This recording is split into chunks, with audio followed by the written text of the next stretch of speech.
de chamar a Carla Simone Rodogueiro, o Gabriel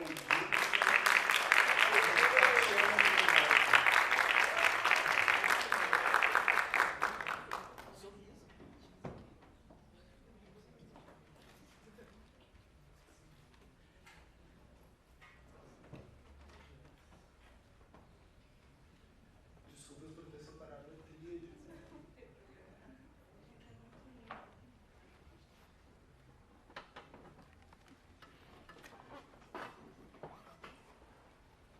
Só para que conste a informação, o livro 68, A Geração que Queria Mudar o Mundo, está sendo distribuído gratuitamente aqui à nossa direita, e o livro Anistia Ampla, Geral e Irrestrita, uma história de uma luta inconclusa, está sendo vendido a R$30 aqui à nossa esquerda. De pronto eu passo a palavra à Carla Simone Rodogueiro, para que ela possa fazer uma pequena exposição para nós.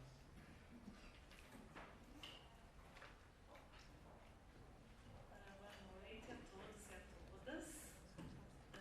Gostaria, em primeiro lugar, de agradecer o convite que foi feito pela Comissão de Anistia para que nós pudéssemos participar dessa atividade lançando o nosso livro.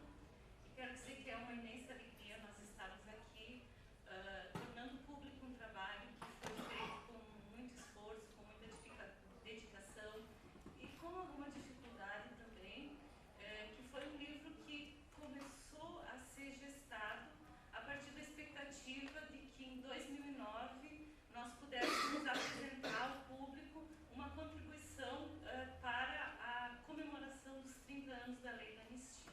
Algumas dificuldades apareceram no meio do caminho, demorou um pouco mais para nascer, mas ele está aqui bem bonito e nós estamos muito felizes. É uma obra conjunta feita por mim, pelo Gabriel Dinsman e pela Tatiana Trindade, dois jovens historiadores cujo nome não está por acaso aí, mas sim pela parceria e pelo companheirismo dele. A que começou a trabalhar conosco, mas depois seguiu outros caminhos. E há aqui nesse ambiente várias pessoas que contribuíram para que esse livro pudesse acontecer. Então, há algumas pessoas que prestaram depoimentos, contando a respeito da sua participação nessa luta, como Alicia Pérez, que esteve à tarde, como o capitão José Wilson, como o Avelino Capitani, como a Lígia Sica da Rocha e a sua irmã e a sua mãe, que não estão mais entre nós, mas que também contribuíram para essa pesquisa. E houve várias outras pessoas que aqui estão, que nos deram força, que nos apoiaram, que consideraram que esse nosso trabalho valia a pena.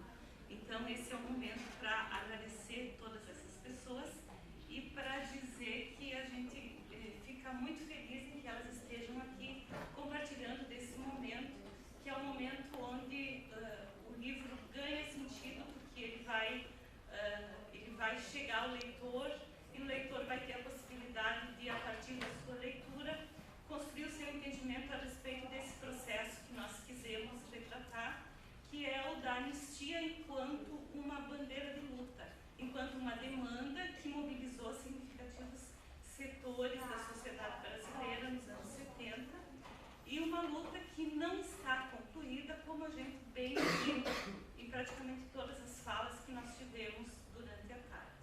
Tá? Eu queria também lembrar que o livro é dedicado a algumas pessoas que estavam entre nós quando esse trabalho iniciou e que hoje já não estão mais. Essas pessoas, além da Ceci e da Laís Sica da Rocha, são a professora Sandra Pesadento, a dona Mila Calduro e o Carlos Dedé. Dona Mila Calduro aparece em muitas páginas do nosso livro, que é a história de como aqui no Rio Grande do Sul se levou adiante a luta pela anistia em conexão com a dimensão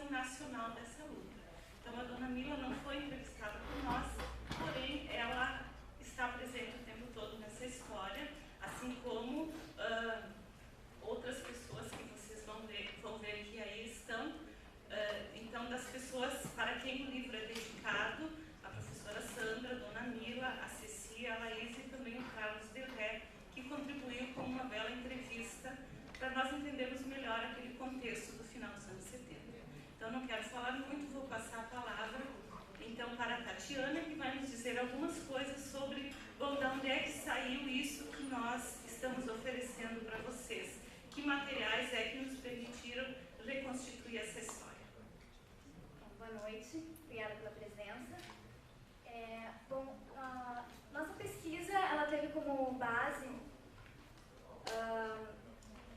material que a gente encontrou no acervo da Alicia Pérez, e qual a gente aproveita aqui para agradecer o empenho dela pela preservação desse material que foi organizado, preservado, que se encontra no acervo pela ditadura, e que nos forneceu a base inicial dessa pesquisa, que a gente pôde ter um primeiro contato, estabelecer uma cronologia e uma primeira visão sobre essa luta, os pontos importantes, as manifestações. Então, o que a gente encontrou nessa documentação? Minutas de correspondência, né, trocadas com parlamentares, com representantes de entidades, as cartas recebidas, né, muita documentação nesse sentido, os livros de atas dos movimentos, né, registrando o que acontecia nas reuniões, quais foram as ações realizadas no período, quais as intenções, visões sobre o andamento do movimento, recortes de jornais onde o movimento era citado, e aqui cabe também uma ressalva que o movimento aparecia com frequência na imprensa. As senhoras do movimento feminino pela anistia conseguiam colocar em evidência, através da imprensa escrita, as suas ações, e isso teve uma repercussão grande, porque nesse sentido tornava o movimento e trazia a anistia para a pauta, né? Então divulgava o movimento. Além disso, nós encontramos também os documentos de uma entidade que foi criada em 78, que é o Comitê Brasileiro pela Anistia, que é uma entidade que surge em 78, mas que é uma entidade à parte, né, mas que tinha uma relação forte com o movimento pela anistia, e que a gente conseguiu ter contato através dessa documentação que a Alicia guardou. Além disso, também tinham relatórios de reuniões e encontros pela anistia, realizados regional e nacionalmente, e no qual o movimento pela anistia sempre se fez presente e ativo. Cartazes, panfletos, material de campanha, né? Tanto da anistia como de lutas correlatas, né, que começaram a surgirem nesse contexto da segunda metade da ditadura, a partir de 78, né, com a retomada dos movimentos sociais. Então, basicamente, é isso que a gente encontra no acervo do movimento feminino pela anistia. Além disso, a gente conseguiu uma análise dos anais da Assembleia Legislativa do Rio Grande do Sul, que tiveram o papel de reconstruir os debates que eram travados na casa, mostravam as posições das bancadas, né, do MDB e da Arena, e nos mostraram nomes, começaram a apontar nomes importantes de parlamentares engajados na luta e aqueles que eram opositores marcantes também da anistia. Tivemos contato com jornais alternativos, com fotos, com panfletos, contribuições importantes de entrevistados nossos que trouxeram seu acervo pessoal também para a luta. E as entrevistas orais, né, que a gente realizou tiveram uma importância fantástica, porque nos abriram novas perspectivas sobre o assunto e nos apresentaram novos personagens que apareciam com um pouco menos de intensidade no acervo, na documentação. Então, através dessas entrevistas, a gente foi conseguindo perceber um aspecto que a documentação apresentação nos mostra, né, que é a experiência de vida, a vivência de cada um, como que a luta e a atuação é entendida no sentido da experiência, não só no sentido da objetividade. Então, acho que é isso. Vou passar a palavra para o Gabriel. Oi. Alô. Boa noite a todos. É um prazer enorme estar aqui lançando o livro. Gostaria de agradecer o espaço, agradecer a presença de todos. Bom, a nossa pesquisa, então, ela se deu a partir das fontes que a Tatiana bem mencionou. Com essas fontes, nós podemos, então, reconstituir um pouco a história da luta pela anistia aqui no Rio Grande do Sul e da inserção dessa luta também a nível nacional, né? E, a partir disso, a nossa ideia, inicialmente, não era estender a pesquisa até os dias atuais. Quando a gente pesquisou, ainda era muito incipiente as pesquisas sobre a luta pela anistia. A própria comissão da anistia ainda estava começando as caravanas pela anistia, começando a utilizar os pressupostos da justiça de transição, né? Então, nós decidimos por esse título, História de uma Luta Inconclusa, porque ao ver as fontes, ao entrevistar as pessoas que militaram pela anistia, nós percebemos que não houve um fim com a lei de 79, né? A história do tempo presente, ela trabalha com processos que ainda estão em andamento. E a lei da anistia, a questão da anistia no Brasil, eu acho que é um dos processos onde isso pode ser mais visto de forma mais clara na história do Brasil, né? Das questões recentes que a gente tem visto tomar espaço público e político, né? Porque é uma questão que envolve o passado, como é que a gente vai lidar com os crimes da ditadura, como é que a gente vai se lembrar desse passado ditatorial, ou esquecer, né, que houve uma tentativa de impor um esquecimento através da lei da anistia por alguns setores militares, alguns setores oficiais, né, do Estado. E, então, ela envolve como é que nós vamos lidar com esses crimes, que são questões que dizem diretamente respeito ao que nós vivemos hoje em dia, né? Como foi bem destacado hoje de tarde pela Alice e por outras pessoas que fizeram depoimentos aqui, que deram seus depoimentos, pela senhora Lisboa também.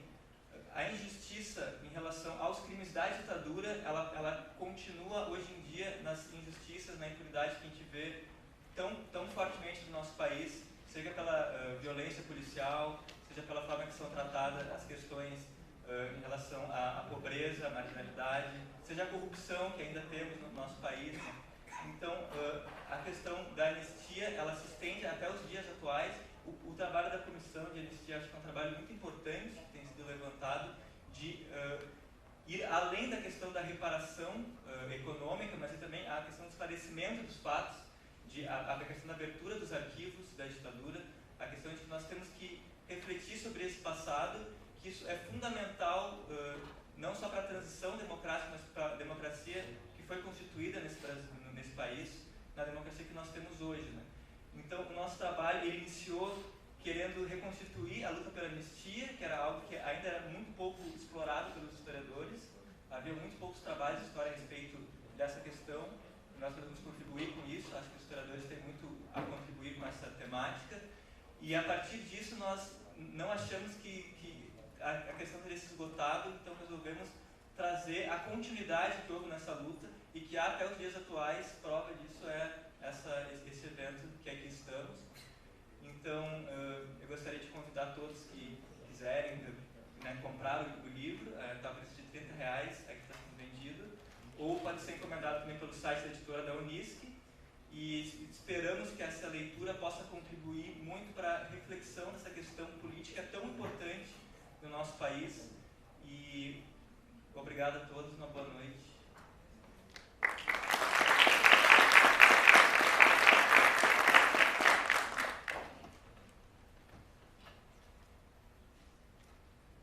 Agradecendo as palavras, então, da Carla, do Gabriel e da Tatiana, eu aproveito para passar a palavra para Eliette, que é a organizadora do livro 68, A Geração que Queria Mudar o Mundo. Oi para todos. Eu primeiro queria agradecer à Comissão de Anistia, ao Ministro da Justiça, na época, foi o Tarso Genro, que as ações dele propiciaram a edição e a publicação desse livro. Agradeço muitíssimo ao Tarso Genro por isso. E o Paulo Abrão, que não está aqui, que já era o presidente da comissão naquela época, e continua sendo presidente da comissão hoje. Ele ainda não chegou, mas deve estar chegando a qualquer momento. Então eu quero agradecer muitíssimo a eles por publicarem o livro. E quero agradecer também as pessoas todas que colaboraram com o livro. O livro é um livro de relatos de 100 pessoas que lutaram contra a ditadura. São 100 autores, 100 colaboradores. São pessoas de diversas facções, né? O livro é muito amplo. Ele é o que a anistia deveria ser, né? Amplo, geral e irrestrito. Ele vai de militantes, dos mais simples militantes, simpatizantes, até aqueles militantes mais organizados, mais combatentes mesmo, da luta armada mesmo, mais pura luta armada contra a ditadura. Esse livro não é um livro teórico, é um livro que trata da nossa alma. Ele trata dos sentimentos das pessoas que lutaram contra a ditadura. São exemplos, são retratinhos, são instantâneos. As pessoas enviaram relatos e esses relatos foram todos editados por mim, organizados e colocados numa ordem tal que você pode abrir. É um livro grossão, a gente chama de O Livrão, né? O Livrão. O livro você pode abri-lo, começar a ler em qualquer parte, porque são historinhas curtas, umas mais, outras menos, mas é um livro assim, é um documento histórico. Ele trata, é a nossa alma, é a alma das pessoas que lutaram contra a ditadura no Brasil. É um livro lindo, né? Ele é um livro de amor, porque ele trata que o que a gente fez por amor, por ideologia. Ontem, quando eu estava lá em Brasília, me perguntaram: a senhora foi lixada? Eu fui. O que a senhora perdeu, né, na luta? Aí eu falei assim: perdeu? O que eu perdi? Parei, né? Não esperava essa pergunta. Eu disse: eu não perdi nada, eu ganhei muita experiência, ganhei muito, ganhei vigor, porque a nossa luta foi uma luta ideológica. A gente não pensou em perder nem ganhar nada. A gente queria lutar contra a ditadura. Aquela pessoa que estava pensando em perder algum bem material não entrou nessa luta. O que a gente perdeu foi aquela batalha, né? Porque a luta se trava no dia a dia, a luta continua. A gente está lutando agora pela abertura dos arquivos, a gente quer que o governo acate a decisão da OEA, que é uma decisão que o governo não pode deixar de cumprir, né? Eu espero que o governo Dilma cumpra a decisão da OEA e a luta continua. Por que continua? Porque até hoje a gente vê a diferença de classe enorme no Brasil, a diferença de renda, né? Nós estamos aqui bem vestidinhos, né? Todo mundo aqui acomodadinho, tal, bem alimentado, e aquele senhor que estava aqui estava contando de uma comunidade absolutamente carente que não tem nada, que estava inclusive para fazer comida, fazem foguinho no chão, né? Quer dizer, então a disparidade de renda existe até hoje no Brasil. Então a gente continua lutando, sim. A gente lutou por ideologia. E se as coisas melhoraram? Com certeza melhoraram. A anistia foi boa? Claro que sim, né? Muita gente, o reconhecimento, o resgate histórico, isso que a gente está fazendo aqui é muito bom, mas não basta. Isso também foi falado aqui nessa mesa. Não basta a lei da anistia, basta a gente continuar a luta para que as coisas melhorem cada vez mais e que o Brasil seja mais democrático, o Brasil de todos, né? O Brasil tem que ser um país de todos mesmo, né? Não adianta ser um país só de meia dúzia que manda. Outra coisa estou me enrolando. Já basta de falar, estou me enrolando. Vocês vão ganhar o livro é lindo.